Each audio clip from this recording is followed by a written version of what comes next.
ایک minimum understanding بنائے political جماعتیں، اور یہ بڑا ضروری ہے۔ اس میں پاکستان کی جو عسکری قیادت ہے اس کو بھی رول ادا کرنا چاہیے۔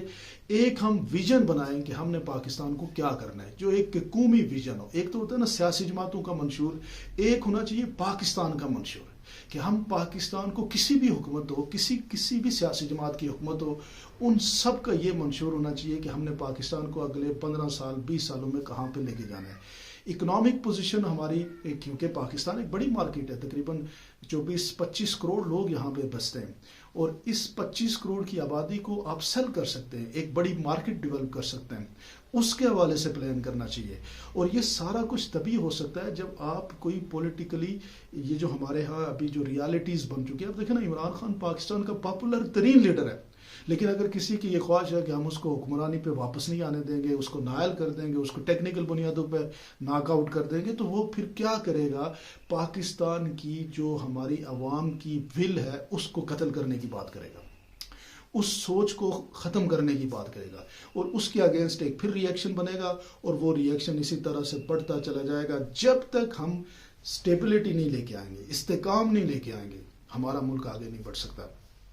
اس میں خان صاحب کا رول ہے، اس میں پولیٹیکل پارٹیز، پیپلز پارٹی، نون لیگ، باقی جو سیاسی جماعت ہے ان کا رول ہے، فوج کا رول ہے، ان سب کو مل بیٹھ کے گرینڈ جو ہے وہ جرگہ کرنا چاہیے، اور اس گرینڈ جرگے میں پاکستان کے لیے ایک منشور بنانا چاہیے، تاکہ ہم نے پاکستان کو اگلے جو ہے نا اگلے 15 سال میں، 20 سال میں، 25 سال میں، 50 سال میں یہ پولیٹیکل پارٹیز کے درمیان آپس میں انڈرسٹینڈنگ ہو۔ اور دوسری سب سے امپورٹنٹ بات یہ ہے کہ یہ جو الیکشن کا پروسیس ہے اس کو صاف اور شفاف کر دینا چاہیے۔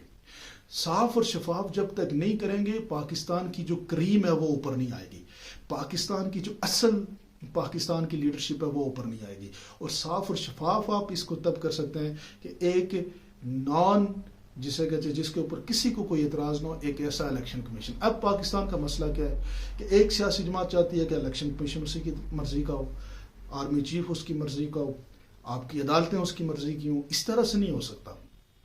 آپ اگر یہ سارے کام کریں گے کہ پوری ایک سسٹم کو صرف ایک سیاسی جماعت کے تابع کر دیں گے یا ایک سیاسی سوچ رکھنے والوں کے تابع کر دیں گے، تو پھر دوسرا جو سیاسی سوچ رکھنے والا ہے وہ ریئیکٹ کرے گا۔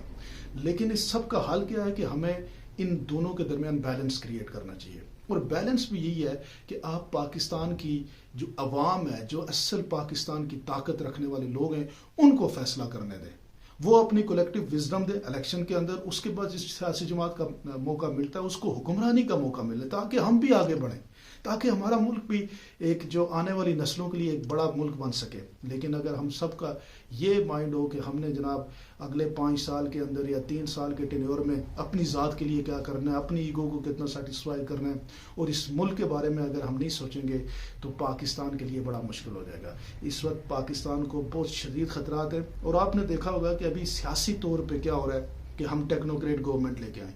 ٹیکنوکریٹس، ہمارا ملک ویسے ہی ناکام ٹیکنوکریٹس چلا ہی رہے۔ ہمارے ملک میں کون سا سیاسی جماعت ہے؟ آپ سب لوگ بڑے سمجھدار لوگ ہیں، بتائیں کہ پاکستان کے اندر اصل میں حکمرانی کس کی ہے؟ انہی ٹیکنوکریٹس کی ہے نا۔ بیوروکریٹس، آرمی کے لوگ، یہ لوگ مل کے حکومت چلاتے ہیں۔ سیاسی جماعتوں کے یا سیاسی لیڈرشپ کے پاس کون سے اختیار ہیں؟ کسی وزیر کے پاس کیا اختیار ہے، یا حکمران وزیر اعظم کے پاس کیا اختیار ہوتا ہے سیاسی جماعتوں؟ تو ایسے ہی ٹیکنوکریٹس لوگ چلا رہے ہیں۔ یہ ایک نئی ڈیبیٹ ہے کہ ہم ٹیکنوکریٹ اور اسپیشل لوگوں کو لے کے آئیں گے تو پتہ نہیں کون سے معجزے لے کے معجزے کریں گے۔ لیکن اس میں ایک سیاسی بات بھی ہے۔ وہ سیاسی بات یہ ہے کہ جو اس وقت کی پی ڈی ایم کی حکومت ہے اس کے لیے یہ بڑا سوٹیبل ہے، اور شاید وہ اس میں ریڈی بھی ہو جائے، کیونکہ ابھی اگلے جو کمٹمنٹس ہیں نیکسٹ جنوری کی، جس میں اتنے پیسے آپ نے دینے، 8 کھرب روپے کے نئے ٹیکسز لگانے ہیں، تو وہ سارا کام پولیٹیکل جماعت کے لیے بڑا مشکل ہو جائے گا۔ اس وقت پہ سیاسی طور پہ پی ڈی ایم آلریڈی بہت ہی نیچے جا چکی ہے، اس کی پولیٹیکل پاپولیرٹی ختم ہو چکی ہے۔ اگر ان کو فیس سیونگ یہ ہو کہ 8-9 مہینے کوئی ٹیکنوکریٹس آ جائیں اور ٹیکنوکریٹس 8-9 مہینے ملک کو چلائیں اور یہ ان پاپولر ڈیسیژن وہ کریں تو شاید ان کے لیے کوئی ایون فیلڈ بن جائے، تو یہ شاید یہ سوچ رہے ہوں کہ اس طرح کیا جا سکتا ہے۔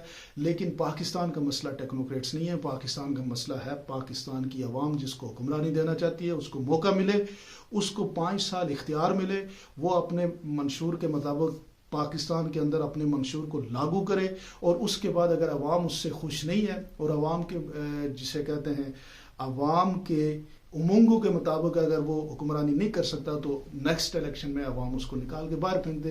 آپ کیا سمجھتے ہیں ضرور کمنٹ سیکشن میں بتائیے گا. بہت